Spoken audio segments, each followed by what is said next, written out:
స్నేహితులారా, మీరెప్పుడైనా ఆలోచించారా? మన జీవితంలో మనం చేసే ప్రతి చిన్న పని, మాట్లాడే ప్రతి మాట, మనసులో మెదిలే ప్రతి ఆలోచన ఇవన్నీ ఎక్కడ రికార్డ్ అవుతున్నాయి? ఎవరు నోట్ చేసుకుంటున్నారు? ఎవరైనా ఒక నోట్బుక్, పెన్సిల్ పట్టుకొని కృష్ణ ఈ రోజు 10 మంచి పనులు చేశాడు, 3 తప్పు పనులు చేశాడని రాస్తున్నారా? ఆ పనులకు లెక్క తీయడానికి ఆకాశంలో ఏదైనా ఆఫీస్ ఉందా? ఈ ప్రశ్నకు మన హిందూ ధర్మం, వేదాలు, పురాణాలు అందించిన సమాధానం అద్భుతం. సైన్స్ కూడా ఇంకా పూర్తిగా వివరించలేని ఒక అల్టిమేట్ డేటా రికార్డింగ్ సిస్టమ్ గురించి చెబుతున్నాయి. ఈ రోజు మన కర్మల రికార్డింగ్ వెనుక ఉన్న ఆధ్యాత్మిక, యోగిక, తాత్విక మరియు సూక్ష్మ శాస్త్ర రహస్యాన్ని అత్యంత వివరంగా తెలుసుకుందాం. ఈ వీడియో దయచేసి చివరి వరకు చూడండి. నమ్మండి, ఇది కేవలం పురాణ కథ కాదు, మీ సొంత జీవిత రహస్యం. మనం సాధారణంగా అనుకుంటాం కర్మ అంటే పని అని, కానీ కర్మ అంటే కేవలం పని మాత్రమే కాదు, క్రియ, వాక్కు మరియు భావం, ఈ మూడింటి కలయికే కర్మ. మనం ఒక పేదవాడికి సహాయం చేశామనుకుందాం, బయట ప్రపంచానికి అది మంచి పని, కానీ మన మనసులో నేను గొప్ప అని అందరూ అనుకోవాలనే గర్వం ఉంటే అప్పుడు రికార్డ్ అయ్యే కర్మ ఏది? దానమా లేక గర్వమా? ఇక్కడే మనకు చిత్రగుప్తుని కాన్సెప్ట్ అవసరమవుతుంది. పురాణాల ప్రకారం, ముఖ్యంగా గరుడ పురాణం మరియు బ్రహ్మాండ పురాణంలో చిత్రగుప్తుని సృష్టి గురించి వివరంగా ఉంది. సృష్టికర్త అయిన బ్రహ్మదేవుడు సృష్టిని ప్రారంభించిన తరువాత మానవులు చేసిన కర్మలు లెక్కలు రాసేవారిని సృష్టించమని యమధర్మరాజుకు చెప్పాడు. అయితే కర్మల యొక్క విస్తృతమైన లెక్కలను, సూక్ష్మమైన భావాలను, అసాంఖ్యకమైన జన్మల డేటాను సాధారణ దేవతలు నిర్వహించలేకపోయారు. అప్పుడు బ్రహ్మదేవుడు 11,000 సంవత్సరాల పాటు ఏకాగ్రతతో యోగ సమాధిలోకి వెళ్లి కేవలం తన చిత్తం నుండే ఒక శక్తివంతమైన రూపాన్ని సృష్టించారు. ఆ రూపమే చిత్రగుప్తుడు. చిత్రగుప్తుడు అనే పదంలోనే అతని రహస్యం ఉంది. చిత్ర అంటే కేవలం బొమ్మ లేదా చిత్రం మాత్రమే కాదు. చిత్ర అంటే చిత్తంలో ఏర్పడే ముద్ర అని అర్థం. ఒక జ్ఞాపకం, ఒక ఎమోషన్ యొక్క రూపాన్ని చిత్ర అంటారు. గుప్త అంటే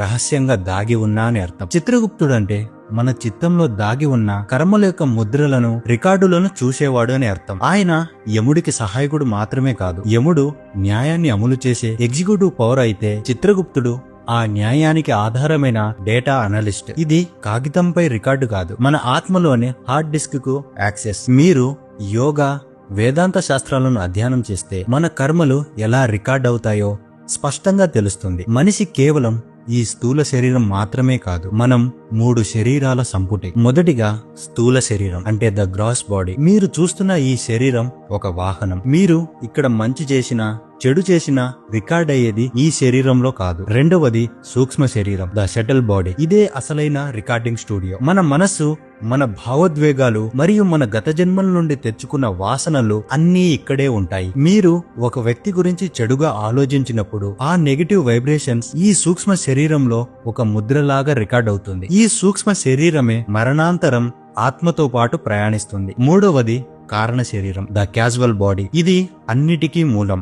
దీన్ని ఆత్మ యొక్క మూల మెమొరీ బ్యాంక్ అనవచ్చు. మన అసాంఖ్యక జన్మల యొక్క సంచిత కర్మ అంతా ఇక్కడే నిల్వ ఉంటుంది. ఒక కంప్యూటర్ లో ఆపరేటింగ్ సిస్టమ్ ఎలాగో మనకు ఇది అలాగే. ఇది మారదు, కేవలం డేటాను స్టోర్ చేస్తుంది. ముఖ్యమైన విషయం ఏమిటంటే కర్మ బయట రికార్డు కాదు, అది మీ స్వంత మనస్సు, ఆత్మ మెమొరీలో సెల్ఫ్ రిటర్న్ డేటాగా ఉంటుంది. వేదాంతం, ముఖ్యంగా ఉపనిషత్తులు ఈ రికార్డింగ్ కు మనస్సే కారణమని చెబుతాయి. మనస్సేవ మనుష్యాణం కారణం బంధ మోక్షయోం. దీని అర్థం మనుషులకు బంధానికి మరియు మోక్షానికి కారణం వారి మనస్సు మాత్రమే. చిత్రగుప్తుడు అనే రూపకం మనకు ఏం చెబుతుందంటే ఈ విశ్వంలో ఉన్న ఒక కాస్మిక్ లా లేదా నియమం మన కర్మను రికార్డ్ చేయగలదు. ఆ నియమం పేరు చిత్తశక్తి. చిత్రగుప్తుడు అంటే మన చిత్తం. రికార్డింగ్ పెన్ అంటే సంస్కారం. రికార్డింగ్ బుక్ అంటే సూక్ష్మ శరీరం. మనం ఒక USB డ్రైవ్ లో డేటాని ఎలాగైతే కాపీ చేస్తామో మనం చేసే ప్రతి క్రియ మన చిత్తంపై ఒక సంస్కారం అనే ముద్రను వేస్తుంది. చిత్రగుప్తుడు మరణాంతరం ఈ ముద్రలను చదువుతాడు. స్నేహితులారా, మన కర్మ రికార్డింగ్ అనేది చాలా సంక్లిష్టమైన ట్రిపుల్ లేయర్డ్ సిస్టమ్. మీరు కేవలం ఒకరిని తిట్టారు అనుకుందాం, ఇది ఒక పని మాత్రమే కాదు, ఇది 3 రకాలుగా రికార్డ్ అవుతుంది. మొదటి లేయర్ భావం రికార్డ్ అవుతుంది. మీరు ఆ వ్యక్తిని తిట్టడానికి అసలు కారణం ఏమిటి? కోపం, ద్వేషం, అసూయ. కర్మ సిద్ధాంతంలో భావాన్ని కర్మకు మూల బీజం అంటారు. ఒక డాక్టర్ ఆపరేషన్ చేసి కత్తితో కోస్తే ఆ కర్మ వేరు, ఒక రౌడీ కత్తితో పొడిస్తే ఆ కర్మ వేరు. పని ఒకటే, కత్తితో కోయడం, కానీ భావం వేరు. మీరు నోటితో క్షమించు అన్నా మీ మనసులో తప్పు లేదు అనుకుంటే రికార్డ్ అయ్యేది ఆ నెగిటివ్ భావమే. అందుకే మనం ఎవరినైనా మోసం చేయొచ్చు గాని మన చిత్తాన్ని చెయ్యలేం. రెండవ లేయర్ క్రియా రికార్డ్ అవుతుంది. మీరు నిజంగా ఏ పని చేశారు? మాటల ద్వారా, లేదా రాయడం ద్వారా ఇబ్బంది పెట్టారా, నిజంగానే శారీరకంగా హింసించారా? ఈ వాక్కు మరియు కాయం అంటే బాడీ యాక్షన్ ద్వారా చేసిన కర్మ రికార్డ్ అవుతుంది. ఈ రెండవ లేయర్ ద్వారానే మనం బయట ప్రపంచంలో కర్మఫలాన్ని అనుభవిస్తాము. మూడవ లేయర్ ఫలానుభావం రికార్డ్ అవుతుంది. మీ కర్మ ఇతరుల జీవితంలో ఎంత ఆనందాన్ని ఇచ్చింది, ఎంత బాధను కలిగించింది అనే దాని మీద. మీరు 10 రూపాయలు దానం చేశారు. ఆ 10 రూపాయలు ఒక వ్యక్తికి ప్రాణదానం చేస్తే, ఉదాహరణకు మందులు కొనడానికి సహాయపడితే దాని ప్రభావం ఎక్కువ. ఆ వ్యక్తి ఆనందం, కృతజ్ఞత వైబ్రేషన్స్ మీ కర్మ అకౌంట్ లో జమ అవుతాయి. అందుకే శ్రీకృష్ణుడు గీతలో చెబుతాడు, కర్మఫలం మీది కాదు, కర్మ ఎంపిక మీది. దీని అర్థం ఒక పని చేసే స్వేచ్ఛ మీకుంటుంది, కానీ ఆ పని యొక్క ఫలితం, దాని ప్రభావం ఈ విశ్వం నిర్ణయిస్తుంది. చిత్రగుప్తుడు ఈ 3 లేయర్ల డేటాను ఒకేసారి విశ్లేషిస్తాడు. అందుకే ఈ సిస్టమ్ అల్టిమేట్. మన పూర్వీకులు చిత్రగుప్తుని గురించి చెప్పిన ఈ కాన్సెప్ట్ ను ఈ రోజు ఆధునిక ప్రపంచం ఎలా వివరిస్తుందో చూడండి, ఆశ్చర్యపోతారు. క్వాంటమ్ ఫిజిక్స్ ప్రకారం ఈ విశ్వంలో ప్రతిదీ శక్తి. మన ఆలోచనలు, భావాలు కూడా శక్తి యొక్క రూపాలే. మనం ఒక ఆలోచన చేసినప్పుడు ఆ శక్తి ఈ విశ్వంలోకి విడుదలవుతుంది. ఇది ఆకాశ తత్వం ద్వారా ప్రయాణించి తిరిగి మన దగ్గరికే వస్తుంది. ఆధునిక యోగులు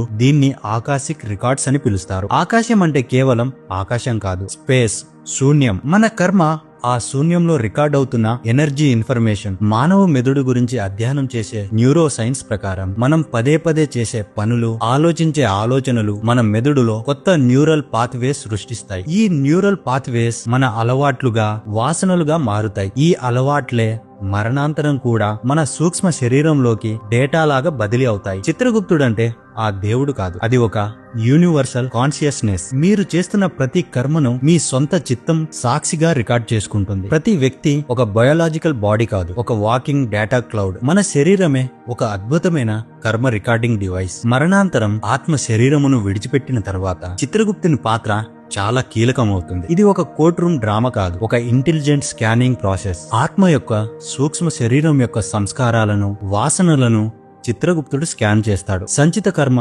ప్రారబ్ధ కర్మ మరియు క్రియామాణ కర్మలలో ఏది ఎంత ఉంది, ఎంత పాపం ఉంది, ఎంత పుణ్యం ఉంది అని ఒక బ్యాలెన్స్ స్కేల్ లాగా లెక్క కడతారు. ఈ బాకీని మిగిలిన కర్మను తీర్చుకోవడానికి ఏ రకమైన వాతావరణం, ఏ రకమైన శరీరం, ఏ రకమైన కుటుంబం అవసరమవుతుందో నిర్ణయిస్తారు. చిత్రగుప్తుడు ఎప్పుడూ వివక్ష చూపడు. ఆయన నిందించడు, శపించడు, పొగడడు. ఆయన కేవలం ఒక సూక్ష్మ పరిశీలకుడు. మరణాంతరం మన జన్మను చిత్రగుప్తుడు నిర్ణయిస్తాడంటే మనకు స్వేచ్ఛ లేదా? ఉంది. మనకు గత జన్మల నుండి వచ్చేది కేవలం ఒక బ్లూ ప్రింట్ మాత్రమే. కానీ ఈ జీవితంలో ప్రతి క్షణం మనం ఎంచుకునే కర్మనే క్రియామాణ కర్మ. ఈ క్రియామాణ కర్మ ద్వారానే మనం భవిష్యత్తులో మనకు రాబోయే కష్టాలను మార్చుకోవచ్చు. కర్మ సిద్ధాంతం అంటే అదృష్టం కాదు, కర్మ సిద్ధాంతం అంటే స్వయం నిర్ణయ శక్తి. స్నేహితులారా, ఇంత గొప్ప ఆధ్యాత్మిక శాస్త్రీయ రహస్యాన్ని తెలుసుకున్న తర్వాత మన జీవితానికి మనం తీసుకు వెళ్లాల్సిన సందేశం ఏమిటి? మొదటిగా, మీరు ఏది చేస్తున్నారన్నది కాదు, ఎందుకు చేస్తున్నారన్నదే రికార్డ్ అవుతుంది. మీరు